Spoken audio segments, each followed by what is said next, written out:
12월 1일부터 지금까지 주식계좌 수익률은 마이너스 0.54%인데요. 환차익을 뺀 주식 수익률은 마이너스 2.21%입니다. 같은 기간 동안 S&P 500은 7.3% 상승했는데요. 배당주 적립식 투자, 이거 정말 계속해도 되는 걸까요? 안녕하세요, 머니머니입니다. S&P 500 대신 슈드와 리얼티 인컴 적립식 투자를 하고 있는데요.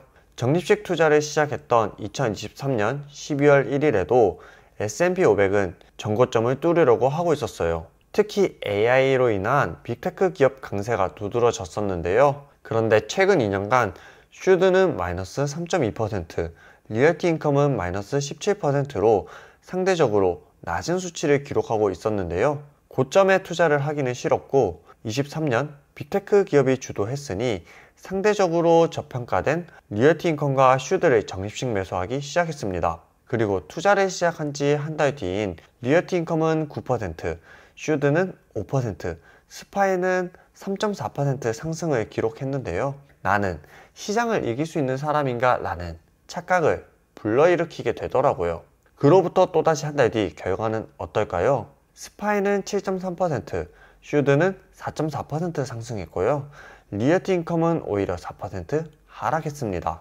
특히 리얼티 인컴은 한 달 만에 약 12%가 떨어졌어요. 그렇다 보니 배당주 투자, 이거 진짜 맞는 건가? 라는 의문이 들더라고요. 그래서 배당금 투자에 대해 깊게 고민해 봤는데요. 오늘 영상을 통해 배당주 투자 계속해도 되는지, 나에게 맞는 투자 방법인지 한번 생각해 보시길 바랄게요. 우선 배당금은 왜 주는 걸까요? 회사라는 건 주주들로 모여 있잖아요. 그렇게 모인 주주들의 투자금으로 회사가 돈을 벌고 번 돈을 주주에게 다시 환원해 주는 거라고 생각하시면 됩니다. 그런데 회사가 버는 돈을 주주에게 꼭 나눠줘야 하냐? 그건 아닌데요. 선택인 거죠. 그럼 배당을 안 주는 회사는 번 돈으로 무엇을 할까요?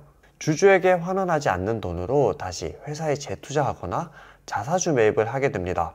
재투자를 잘하면 기업의 매출이 늘어나고 자사주를 매입하면 공급이 줄어드니 주식의 가치가 올라가게 되는데요. 그런데 우리가 기업을 투자하는 것 자체가 그 기업의 성장을 믿고 투자를 하는 거잖아요. 회사가 번 돈을 회사의 성장에 투자하지 않고 다시 주주에게 환원을 한다는 것은 성장을 하는 것보다 나눠주는 게 더 큰 이익이라고 판단한 거죠. 그렇다 보니 배당을 높게 주는 회사들은 매출이나 이익은 나지만 재투자는 마땅하지 않기에 성장이 끝나가고 있는 기업이라고 생각하시면 되는데요.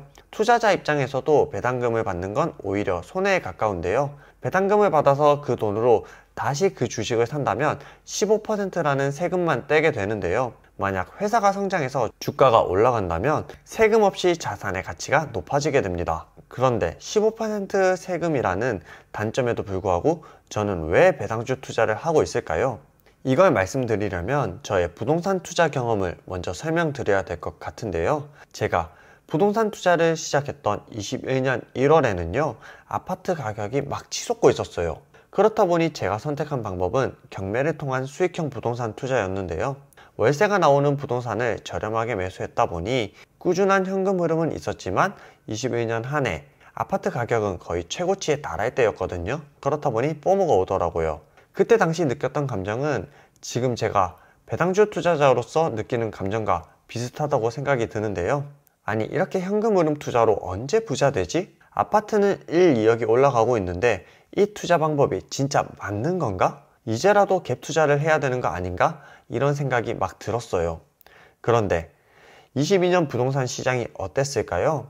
아파트 가격이 30%씩 떨어지고 역전세로 인하여 힘들었던 투자자들이 정말 많았었는데요. 그런데 매달 월세를 받고 있는 저는 어떨까요? 실질적으로 부동산의 가격은 크게 신경 쓰이지가 않더라고요. 어차피 좋은 자산이니 월세가 오르거나 금리가 떨어지면 결국 자산 가치는 제자리를 찾아갈 거고요. 와이프가 육아휴직을 했을 때도 월세는 큰 도움이 되었어요. 열심히 저축을 하고 있는 지금도 계좌에 복리로 돈이 쌓이는 경험을 하고 있습니다. 거기에 가장 중요한 건 큰 하락장에도 불구하고 투자 시장에 계속 남을 수 있었다는 점인데요. 아파트 가격 자체는 실거래와 호가로만 보이는 일종의 숫자잖아요. 팔 때까지 직접적으로 제 계좌에 돈이 들어오는 건 아닌데요. 그런데 좋은 자산은 팔지 않고 모아가는 거라고 하잖아요. 실거래와 호가로 좋아할 수는 있지만 그것이 나의 생활이 좋아지게 한다거나 혹은 당장 눈에 보이는 것이 없다 보니 장기 투자를 유지하기가 쉽지 않다고 생각이 드는데요. 김승호 회장님 역시 꾸준히 들어오는 돈은 한 번에 들어오는 돈보다 힘이 세다고 말하고 있어요. 저 역시 단단하고 오랜 기간 투자자가 되기 위해서는 큰 변동성보다 꾸준히 수익을 얻는 경험을 하는 것이 중요하다고 생각하고 있어요. 이렇듯 저의 과거 부동산 투자 경험이 현재 미국 주식 투자에도 동일하다고 생각하는데요. 물론 성장 가능성이 높은 빅테크 기업들이 더 올라갈 수는 있겠지만 현재 가치 대비 주가가 싸다는 생각이 들지는 않고요. 반면 23년 빅테크 기업이 주도했던 것에 비해 슈드가 속해 있는 가치주는 저평가라는 생각이 들고요. 특히 리츠 기업인 리얼티인컴은 고금리 시대에 주가가 낮고 저금리 시기에는 주가가 높은데요. 그렇다 보니 고금리 시대인 지금 저평가라고 생각하고 있어요. 거기에다 슈드, 리얼티인컴 모두 상장 이래 꾸준한 배당 성장을 해왔는데요. 고금리 시기를 오래 유지한다고 해도 배당은 계속 성장할 거고 주식이 제 가치를 찾아갈 때까지 꾸준히 수량을 모아갈 예정입니다. 물론 저의 과거 부동산 투자 경험이 주식 투자에도 동일하게 적용될 수 있을지는 알 수 없지만요. 싸게 사서 비싸게 판다는 투자에 있어서 절대적 진리는 변하지 않는다고 생각하고 있어요. 그렇기 때문에 배당주 월 적립식 매수를 적어도 1년 이상은 지속해 볼 생각입니다. 앞으로도 제가 매수하는 종목, 배당금, 그리고 투자에 대한 생각을 영상으로 남길 예정이고요. 오늘 영상 여기까지고요. 오늘 영상이 저와 같이 배당금 투자 혹은 적립식 매수를 하고 계시다면 구독과 좋아요로 자산을 같이 늘려갔으면 좋겠습니다. 안녕.